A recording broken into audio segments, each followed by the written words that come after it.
Nah, dari video sebelumnya ini ada pertanyaan lagi, kalau misalnya aku kuliah di Malang itu lebih baik, ngekos, ngontrak, sewa apartemen, apa beli rumah ya? Oke, sebelum aku jelasin itu semua, jangan lupa klik subscribe dan turn on notification biar teman-teman selalu dapat, informasi video terbaru aku, karena aku upload video 2 hari sekali. Oke, bagi kamu ini tergantung dengan pertama, rencana kamu setelah kuliah apakah akan tetap di Malang, kedua kebutuhan finansial, kedua kemampuan finansial, terus udah itu ketiga kamu, emang nyamannya di mana, kayak gitu. Oke, yang pertama yaitu rencana. Jadi ini balik lagi, kamu emang rencananya cuma buat di Malang, buat kuliah aja, terutama kamu misalnya aku cuma kuliah S1 atau mungkin kuliah ekstensi yang, nggak lama-lama juga, terus habis itu sudah ada rencana pasti kamu nggak akan menetap di Malang dan kemudian akan pindah keluar Malang, maka aku saranin sih kalau itu kamu seharusnya lebih baik misalnya cuma ngekos apa ngontrak aja. Aku saranin ngekos sih, apalagi kalau misalnya kamu cuma kuliah 1 apa 2 tahun gitu, mending ngekos aja. Kenapa? Kalau misalnya ngontrak, biasanya kita tuh dapat kontrakan yang kosongan, artinya nggak ada perabotan sama sekali, jadi kamu harus membeli perabotan sendiri. Nah, kalau misalnya cuma dipakai 1 sampai 2 tahun sih, habis itu harus dijual, kalau menurutku sayang banget. Karena juga ngejualnya nggak gampang, kadang-kadang kalau misalnya kita mau jualnya, apa ya, kita nggak mau rugi-rugi banget gitu, misalnya kualitas perabotannya masih bagus, terus kita mau jual dengan harga yang sedikit lebih mahal dibandingkan harga barang bekas, biasanya itu agak lama lakunya. Sementara kalau misalnya kita udah lulus nih, terus udah itu mau buru-buru pergi dari Malang, tapi barang juga belum kejual, kan mikir lagi. Tapi misalnya mau kita donasikan atau misalnya kita jual dengan harga yang murah juga sayang banget karena barang-barangnya masih bagus. Nah, ini yang bisa jadi pertimbangan, mungkin ngekos lebih baik tapi terserah ya, ini kalau misalnya mau ngontrak. Nah, terus udah itu kalau misalnya sewa apartemen sebenarnya sama aja sama ngontrak. Jadi kalau sewa apartemen biasanya kita juga dapat kosongan dan kita harus ngisi semuanya sendiri, oke? Terus juga kalau misalnya teman-teman ada rencana, misalnya rencananya nih ya, habis lulus mau, tinggal di Malang atau mungkin ada rencana, "Oke, aku nggak tinggal di Malang sih, tapi direncanain buat investasi," maka aku saranin sebaiknya beli rumah atau beli apartemen aja. Kenapa? Eee, Pertumbuhan ekonomi sama properti di Malang ini cepet banget. Jadi aku di Malang itu mulai dari tahun 2012 dan sekarang tahun 2020, selama 8 tahun aku tinggal di Malang, Malang ini tumbuh dengan sangat cepat dari segi ekonomi, properti, terus udah itu juga pokoknya semua berkembang cepat banget. Yang dulunya nggak ada kafe, yang dulunya nggak ada apartemen, sekarang apartemen yang sekarang ongoing dibangun ya, yang aku tahu, nggak tahu yang lainnya, itu udah ada 5 apartemen sekarang ongoing dibangun. Dulu 2012 aku pertama kali ke Malang, itu gedung paling tinggi kayaknya Swiss Bell Hotel deh. Ya hotel sama mall itu doang dan itu kayak terhitung kehitung jari gitu loh yang gedung bertingkat berapa, nggak kayak di Surabaya. Tapi sekarang sudah mau dibangun berbagai apartemen dan itu targetnya adalah mahasiswa. Jadi memang kalau sekarang tuh ada, apa sih namanya, ada apartemen yang itu memang lokasinya berada di antara kampus dan sangat strategis dan itu ditargetkan memang buat mahasiswa. Jadi harganya juga lumayan sih. Terus udah itu, kalau seandainya memang, aku nggak ada niat sih buat tinggal di Malang, tapi aku memang mau investasi, itu juga cocok buat beli rumah karena emang, harga rumahnya, harga properti di Malang itu meningkat sangat signifikan. Jadi gini, tahun 2012 ketika aku pertama kali di Malang, aku mikir kenapa ya nggak beli rumah, nanti kalau misalnya udah lulus kan bisa dikontrakin ke orang lain rumahnya. Pikirku kayak gitu di tahun 2012. Terus bapakku bilang, "Nggak usah lah, kuliah juga cuma 4 tahun, habis itu lulus, kalau misalnya harus ngontrakin rumah ke orang, nanti ribet lagi nyari orang yang mau ngontrak dan lain sebagainya. Jadi ya udahlah ngekos aja, nggak usah beli rumah dan lain sebagainya." Ternyata di saat yang sama itu temanku beli, 1 kamar apartemen di Everyday Hotel, itu tahun 2012. Waktu itu dia beli dengan harga 200 juta 1 kamar apartemen aja nih, dan itu dia dapat kosongan, isinya tuh cuma kamar, dapur, sama kamar mandi. Jadi dapurnya pas di depan kamar mandi gitu, nggak ada ruangan-ruangan lain gitu kan. Itu di tahun 2012 harganya 200 juta, dan sekarang di tahun 2020 harganya 400 juta. Coba ya dipikir kayak gini, aku tuh ngekos, terus kan niatku dulu cuma 4 tahun aja di Malang, habis itu ya kerja ke kota lain dan lain sebagainya. Tapi ternyata habis lulus aku tahun 2016, Aku nyari kerja terus nggak dapet, dan akhirnya aku memutuskan di tahun 2017 untuk lanjut kuliah, dan lanjut kuliah di Malang lagi sampai tahun 2019. Tahun 2019 aku bisnis, sekarang di Malang lagi sampai 2020. Prediksinya dulu 2016 udah cus dari Malang, udah nggak tinggal di Malang lagi, tapi ternyata sampai tahun 2020 dan sudah 8 tahun akhirnya aku di Malang, nggak ke kota lain, dan emang aku lebih betah di Malang sih. Terus aku lihat temanku yang dulu berinvestasi ke ke apartemen yang harganya dulu 200 juta sekarang sudah 400 juta, dan itu bisa dijual lagi dan banyak orang yang berebut untuk bisa mendapatkan apartemen dia, lumayan banget kan ya. Hitungannya gini, aku ngekos harganya itu anggap aja lah 6 juta per tahun.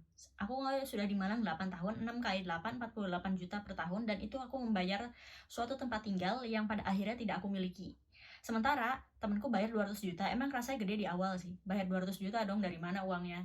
Uh, tapi dalam waktu 8 tahun dia juga udah ninggali tempat itu, harganya malah naik 2 kali lipat. Beda sama kita beli barang elektronik atau kita beli motor ya, setelah 8 tahun harganya pasti turun kan, turun banget malah.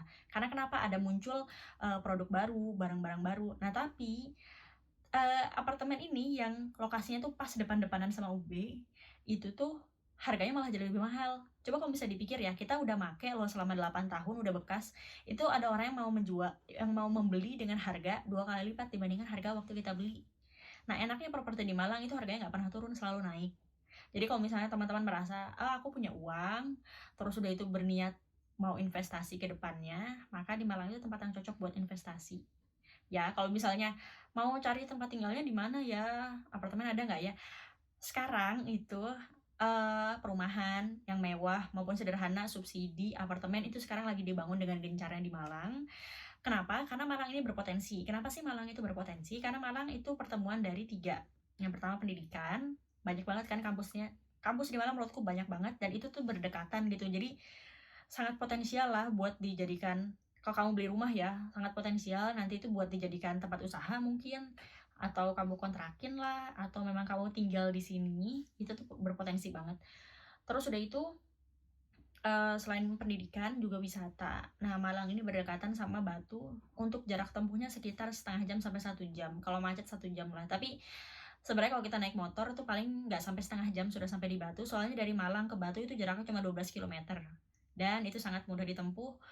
Dan juga banyak tempat wisatanya di sana, baik di Malang maupun di Batu itu tempat wisatanya banyak banget. Bahkan dari luar kota orang-orang itu datang ke Malang untuk berwisata. Nah itulah yang membuat perputaran ekonomi di Malang maupun Batu itu berkembang banget.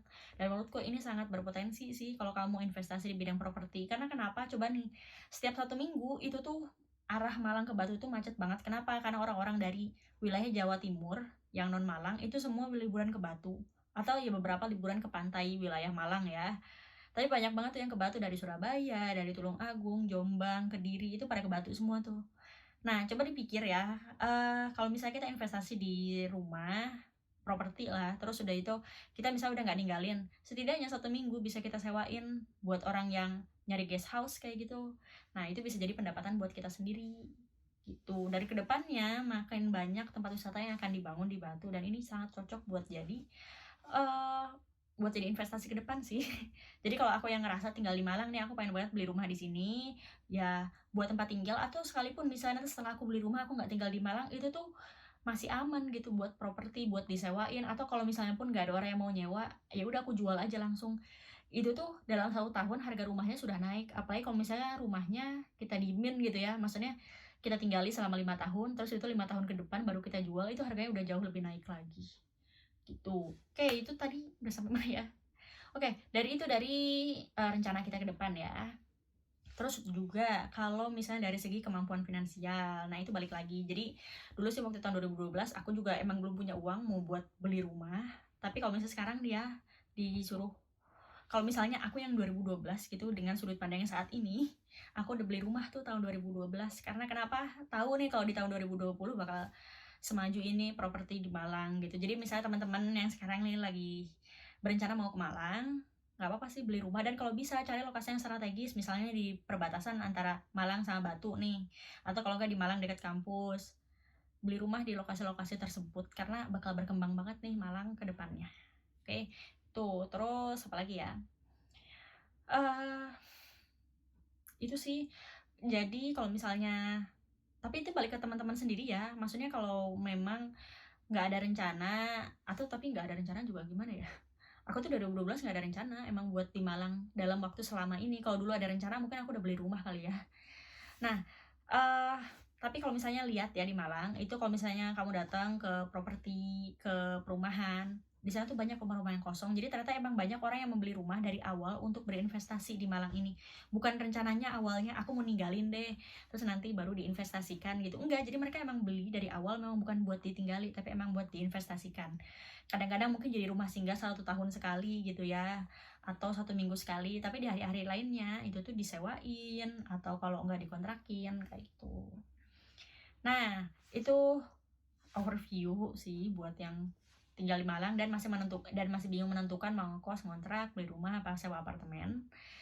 Itu tadi overviewnya. Oh iya, kalau misalnya sewa apartemen, karena sebenarnya sewa apartemen hitungannya sama seperti ngontrak, sebenarnya kalau kamu punya uang lebih bisa dialokasikan buat beli apartemen aja. Karena apartemen di Malang juga banyak yang baru-baru, view-nya bagus, dan banyak investor yang ngejar ke situ. Ya, karena ya dari segi pendidikan, sama pendidikan mungkin segitu-gitu aja sih, kampusnya nggak nambah ya. Tapi kalau misalnya dari segi tempat wisata, itu tuh nambah banget. Jadi sangat berpotensi untuk di bidang apartemen sih. Di bidang properti, apartemen maupun perumahan gitu. Oke, segitu aja dan terima kasih sudah menyaksikan video ini sampai akhir. Bye, sampai ketemu di video selanjutnya.